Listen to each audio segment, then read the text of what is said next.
Mummy আমি ফুচকা খেতে চাই। আমি আইসক্রিম খাবো। না না চিকু, তুমি তো জানোই ফুচকা খেলে তোমার পেটে কত ব্যথা করে, তুমি অসুস্থ হয়ে পড়ো। আর বান্টি, তোমার দাঁতে ক্যাভিটি আছে। আমি মটর আলু তরকারি করছি আর সেটাই খেতে হবে। ফুচকার ব্যাপারে কিছু জানি না, কিন্তু আইসক্রিম আমি খাবোই বলে দিলাম। আইসক্রিমের কথা আমি জানি না, আমি ফুচকা খেতে চাই। ওহো, এই চিকু বান্টিকে কি সারাক্ষণ আমি সামলাবো? তুমি কিছু বলবে না, শুধু বই পড়বে বসে বসে। এটাই তো আমিও বলছি, কি বাচ্চাদের কি করে সামলানো উচিত তার প্রস্তুতি। ওই বইটা যেটা তুমি ফেললে সেটা হচ্ছে প্যারেন্টিং বুক, বুঝলে? ওটাতে বাচ্চাদের কি করে সামলানো যায় তার ব্যাপারে টিপস দেওয়া আছে। তুমি আর একদম টেনশন নিও না, আজকে বাচ্চাদের সামলানোর সম্পূর্ণ দায়িত্ব আমার। আর অফিসের দায়িত্ব? ছুটি নিয়েছো নাকি? ছুটি নয়, ওয়ার্ক ফ্রম হোম।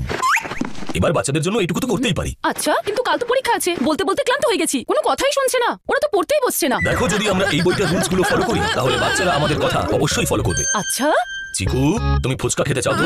হ্যাঁ পাপা। আর তুমি আইসক্রিম খেতে চাও তো? হ্যাঁ পাপা। চলো তাহলে যাওয়া যাক। আরে এটা কি করছো তুমি? আমি না বলে দিয়েছি আর তুমি হ্যাঁ বলছো। সেটাই তো লেখা আছে এই বইতে। যদি বাচ্চারা কোনো জিনিস খেতে চায় তাদের খাওয়ানো উচিত, এতটাই খাওয়ানো উচিত যাতে তারা ক্লান্ত হয়ে পড়ে। ওদের যখন মন ভরে যাবে তখন ওরা নিজেই বলবে, না আমরা আর খেতে চাই না। ওহো, ওরা বইতে লেখা বাচ্চাদের মতো নয়, ওরা আমার চিকু বান্টি। আর এদের দুজনকে আমি খুব ভালো করে জানি। আরে ওদের তুমি একটা খাওয়াবে, তখন ওরা দুটো চাইবে। ওহো, তুমি শুধু দেখতে থাকো, আজকে সব পাল্টে যাবে।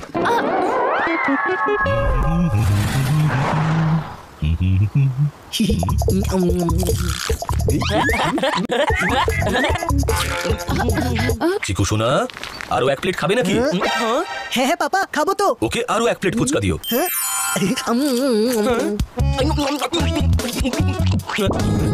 পাপা, তুমি তোকে আরো ফুচকা খাওয়ালে আর আমাকে? আরে তাহলে তোমাকে কে বারণ করেছে? তুমিও কি আর একটা আইসক্রিম খাও, যাও। হ্যাঁ, এসব তুমি কি করছো? একটা দিতেই আমি বারণ করছি আর তুমি ওদের দুবার করে খাওয়াচ্ছ। আরে দাঁড়াও না, একটু ধৈর্য ধরো। এবার তুমি দেখো ওরা নিজেরাই এসে বলবে আমরা আর খাবো না। এইরকম কিচ্ছু হবে না, বইতে লেখা কথা সত্যি হয় না।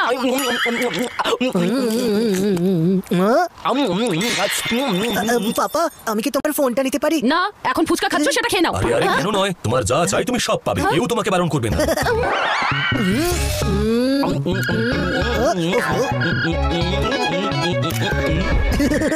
দেখ তোকে কত ফানি লাগছে, আমি এই ফটোটা সবাইকে দেখাবো।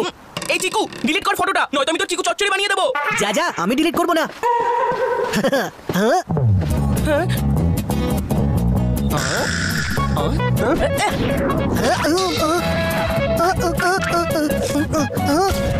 ওফো, এদের ইচ্ছা যতই পূরণ করো না কেন, এদের লড়াই শেষই হয় না। বান্টি সোনা, আর আইসক্রিম খাবে? দাঁতে ব্যথা শুরু হয়ে গেল।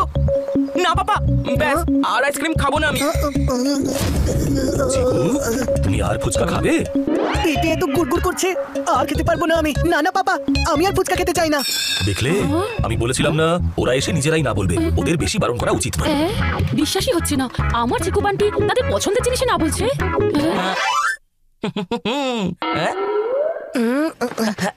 ব্যাস, অনেক হয়েছে। যা খেতে চেয়েছিলে তোমরা দুজনে সেটা তোমরা খেয়েছো। এবারে পড়তে বসো, তোমাদের পরীক্ষা আছে। মাম্মি, আমার তো এখন ক্রিকেট খেলার সময়। আর আমার মিউজিক শোনার সময়। No means no. আরে ওরা যখন খেলতে চাইছে তখন খেলতে দাও না। যখন ওরা খেলবে তখন ওদের মাইন্ড ফ্রেশ হবে, তাহলেই ওরা আরো মন দিয়ে পড়বে। তুমি বুঝতে পারছো না, কালকে ওদের পরীক্ষা আছে। এখন যদি ওরা খেলা করে তাহলে পড়বে কখন? আর যদি এখন পড়তে বসে তাহলে খেলবে কখন? দেখো আমার এই বইতে লেখা আচ্ছা আছে বাবা, যে তুমি তোমার বই দেখো আর ওদেরকে বোঝাও, আমি যাচ্ছি। চলো যাও চিকু, তুমি ক্রিকেট খেলবে তো যাও গিয়ে খেলো। আর বান্টি, তুমি মিউজিক শুনতে চাও তো তাহলে শোনো মিউজিক। পাপা, আমার মিউজিক শোনার জন্য তোমার ফোনের দরকার, যেটা চিকুর কাছে রয়েছে। আচ্ছা ঠিক আছে, চিকু বান্টিকে ফোনটা দিয়ে দাও। দে চিকু, পাপার ফোনটা দে, আমি মিউজিক শুনবো। ঠিক আছে ঠিক আছে, এই নে। এমনিতেও আমি বাইরে যাচ্ছি খেলতে।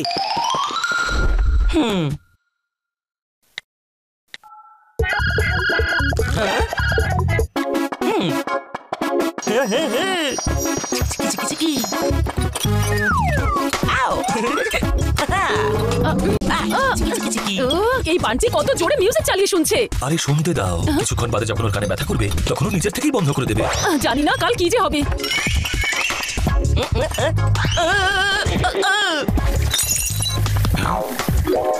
এ তো খুব সমস্যা হয়ে গেল।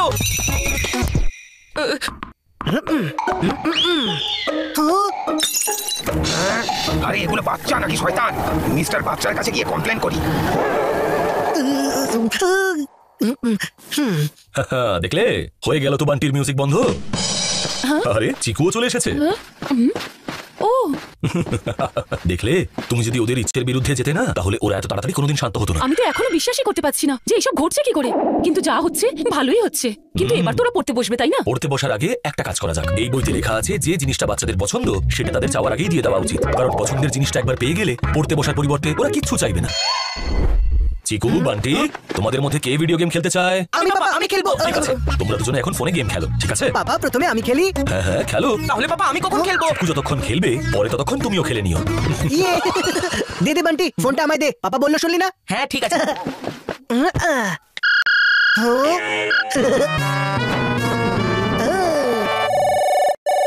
হ্যালো হ্যালো পাত্র। স্যার, আপনি? আমি সকাল থেকে তোমাকে 10 বার ফোন করেছি আর তুমি সকাল থেকে আমার ফোন কেটে দিচ্ছ। আমি কখন ফোন কাটলাম স্যার? কেটেছো, আমি তোমার স্যালারি কেটে নেব। এবার মন দিয়ে শোনো, আমি তোমার ফোনে একটা ইম্পর্টেন্ট ডকুমেন্ট পাঠিয়েছি, সেটাকে তাড়াতাড়ি ফাইল করে এখনই আমার ফোনে পাঠাও। তুমি 10 বার আমার ফোন কেটেছো, এবার যদি 5 মিনিটের মধ্যে ওই ডকুমেন্ট আমি না পাই, তাহলে তোমার কাল থেকে অফিসে আসার কোনো প্রয়োজন নেই। না না না না স্যার, আমি এখনই পাঠাচ্ছি ওটা। চিকু, একটা ফোন দাও তো। হ্যাঁ? আরে চিকু, এতে আমার বসের 10টা মিসড কল আছে, 10টা। হ্যাঁ, কিন্তু আমার তো প্লেইং টাইম ছিল আর তুমিই তো বলেছিলে ভিডিও গেম খেলার জন্য। মাঝখানে ডিস্টারবেন্স এসেছিল, কিন্তু আমি এতটাই ফোকাস ছিলাম তাই আমি কেটে দিলাম। না না চিকু, আমার একটা ইম্পর্টেন্ট কাজ আছে, এখন আর খেলা যাবে না। পাপা তুমি এটা কি করে করতে পারো? তুমি বলেছিলে চিকু খেলার পর আমার খেলার পালা আসবে। চিকু তো কখন থেকে খেলছিল, এখন আমি খেলবো। কিন্তু আমার গেমটা তো এখনো শেষ হয়নি। আরে আমি এই বাচ্চাদের তো সামলাতে পারছি না। মেঘা, মেঘা, বলছি বান্টি, সরে যা, দে আমার, দে। শোনো মেঘা, আমি যদি এক্ষুনি আমার ফোনটা না পাই, তাহলে আমার বস আমার দিকে ঘুরেও তাকাবেন না। কি? কিন্তু আজকে তো তোমার সামলানোর কথা ছিল বাচ্চাদের। দেখো তোমার বইতে কি লেখা আছে। এইরকম সিচুয়েশন হ্যান্ডেল করার কোনো উপায় আছে নাকি নেই? মেঘা প্লিজ, আমার চাকরিটা চলে যাবে। আমি ভুল ভেবেছিলাম যে আমি বাচ্চাদের সামলাতে পারবো। শুধুমাত্র তুমি বাচ্চাদের সামলাতে পারবে আর আমাকে বাঁচাতে পারবে। ঠিক আছে, আমি আমার পদ্ধতিতে করব। তুমি মাঝখানে আসবে না কিন্তু। বেটা চিকু চচ্চড়ি, ফোনটা দে আমাকে। না, কিছুতেই দেবো না, পাপা আমায় দিয়েছে। বান্টি! ওহ, এই নাও তোমার ফোন। Thank you Megha. কি হয়েছে চিকু? কিছু না, কিছু না। বলো কি হয়েছে? মাম্মি, সকালে ওই ফুচকা খেয়েছিলাম না, তাই পেটটা গুড়গুড় গুড়গুড় করছে। আমাকে বাথরুমে যেতে হবে। জানো মাম্মি, সকালে যে আইসক্রিম গুলো খেয়েছিলাম তার জন্য আমার দাঁতে ব্যথা হচ্ছে। দেখলে তো, সকালে যখন ওরা বলেছিল যে আর খাবো না, সেটা তোমার এই বইতে লেখা কথাগুলোর জন্য নয়, বরং ওদের ব্যথা হচ্ছে বলে না বলেছিল। মিস্টার রাজীব বাত্রা, ঢিন্ডোরা বাবু, আপনি এখানে? আপনি তো আজকে ক্রস করে ফেলেছেন সোসাইটির লাইন। আপনাকে আবার দিতে হবে ফাইন। ফাইন? কিসের ফাইন? আরে নিজের জানলা দিয়ে ভাঙা বাসনপত্র সোসাইটিতে ফেলার ফাইন, আর সবসময়ের মতো আমার ঘরের জানলার কাঁচ ভাঙার ফাইন, বুঝলেন? বাসন? না, আমরা তো এসব ফেলিনি। আরে বাচ্চাদের ঘরের জানলা দিয়ে। বাচ্চাদের ঘরে জানলা দিয়ে ফেলা হয়েছে? আমি কিছু করিনি। আমিও কিন্তু কিছু করিনি। ওই মিউজিক একটু লাউড হয়ে গেছিল বলে গ্লাসটা শেক হয়ে জানলা দিয়ে নিচে পড়ে গেছিল। এক ভাই গ্লাসকে ডান্স করায় আর আরেকজন ভাঙে, কি জুটিয়ে দেশ। কি ভেঙে দিয়েছে? এবারে বুঝতে পারলে?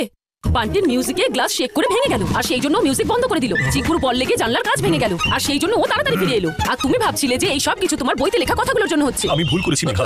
তুমি তো দেখছি সব প্রিন্টিং বইয়ের মা গো মা। চিকু আর বান্টিকে তোমার থেকে ভালো কেউ সামলাতে পারবে না, কেউ নয়।